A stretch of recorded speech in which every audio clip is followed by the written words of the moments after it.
Morning, Brianna. All right, I will call to order the Tuesday, May 28th, 2024 regular meeting of the RMSEL BOCES. We will do some quick introductions. Brianna, can we start with you? You ready?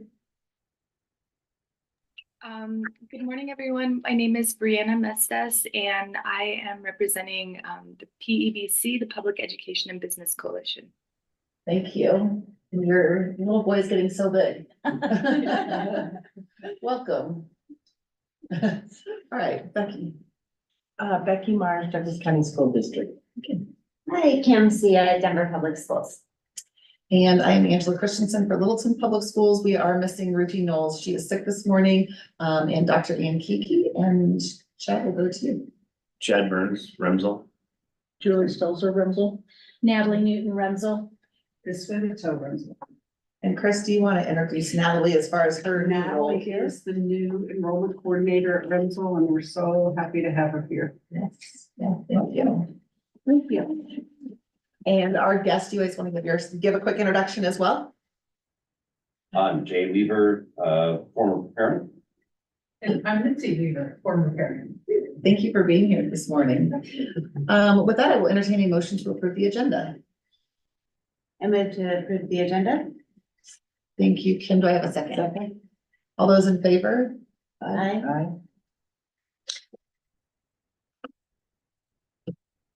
Brianna. Thank you, Brianna. And I will entertain a motion to approve the minutes from April. I move to approve the minutes from April. Thank you, Kimberly. Do I have a second? Second. Thank you, Becky. All those in favor? Aye. Aye. Thank you, Brianna. All right, Chad, I will turn it over to you for your executive record. Right, you copied in your packets today. I'll start with passages in graduation on Friday. I began my opening remarks to community at graduation by sharing this evening's a celebration of the graduates and a culmination of their RMSEL journey. As the venue was filled with family and friends, I shared, when you exit this evening, your heart and spirit will be filled with joy. These words could not have been truer as we stood on stage and shared individual remarks about each graduate during our speeches.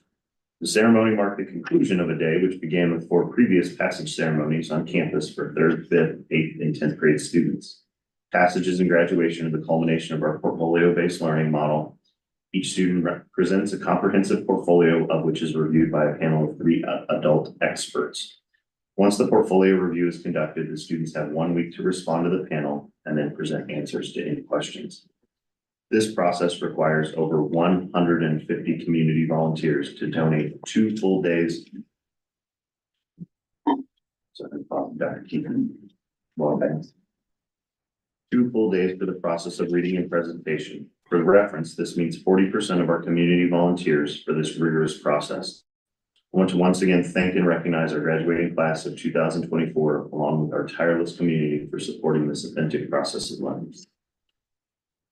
Additionally, we're in the process of hiring vacancies for next year. We have been successful in welcoming new members to our team. We'll start with Natalie Newton, since she's here. She's going to be our enrollment coordinator and registrar.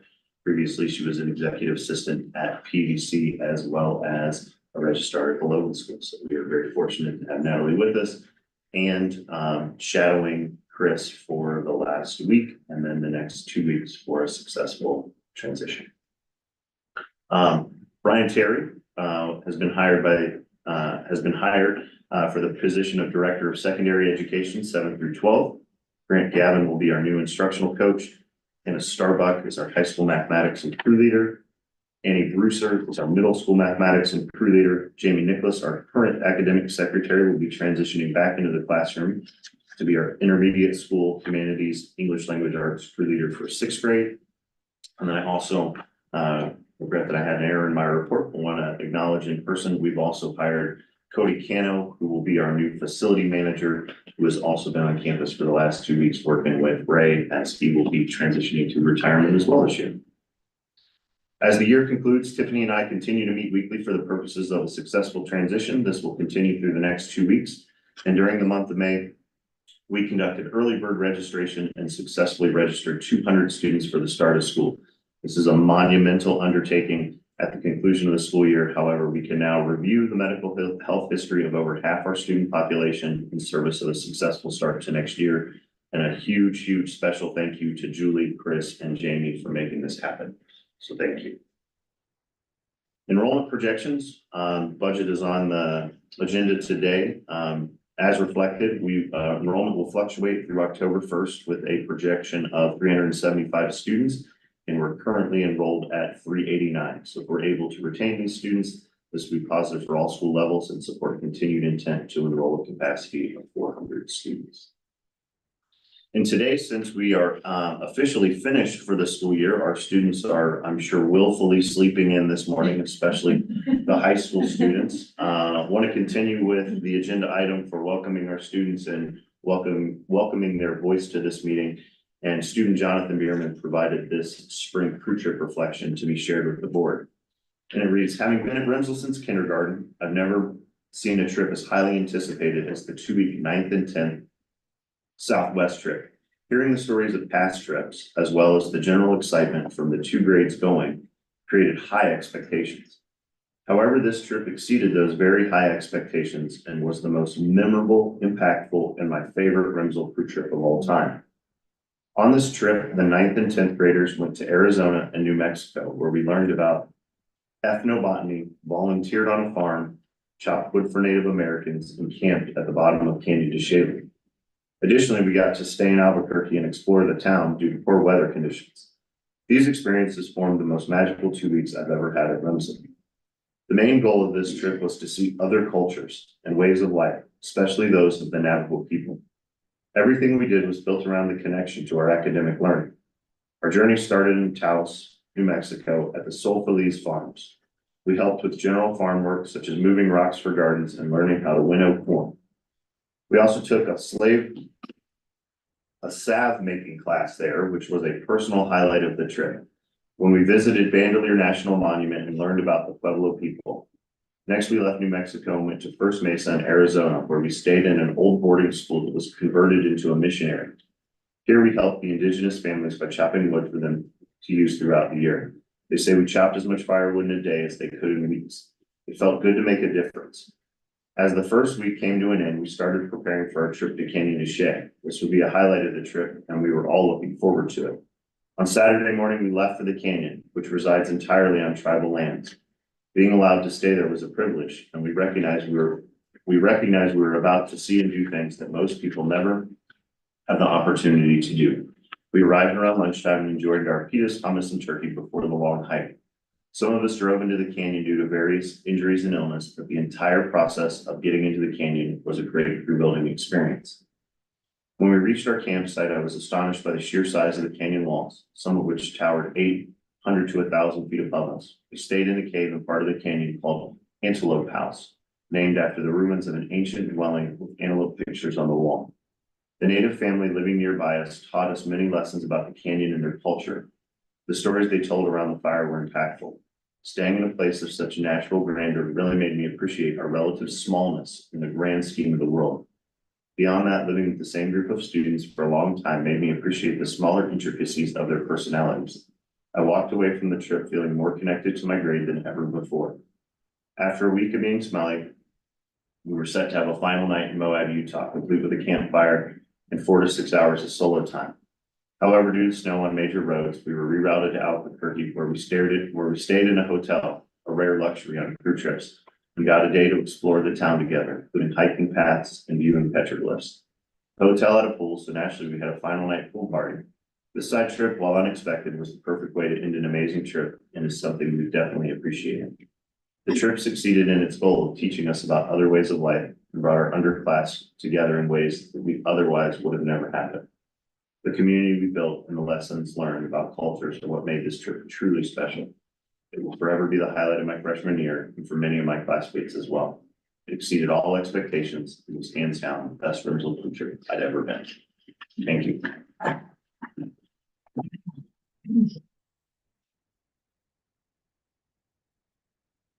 That is great. Thank you so much. And the students ended well this year. Any questions from the board for Chad?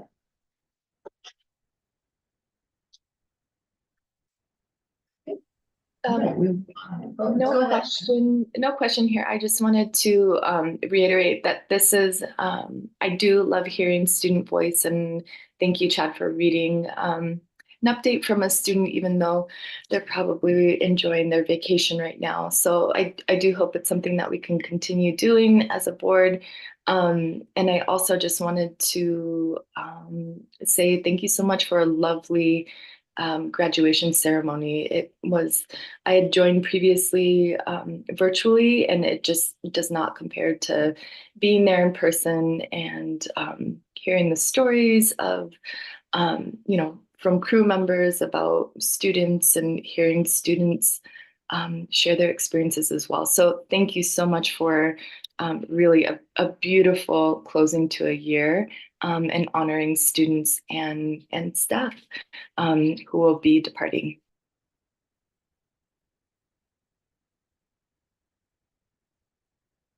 All right, do we have anyone signed up for open forum today?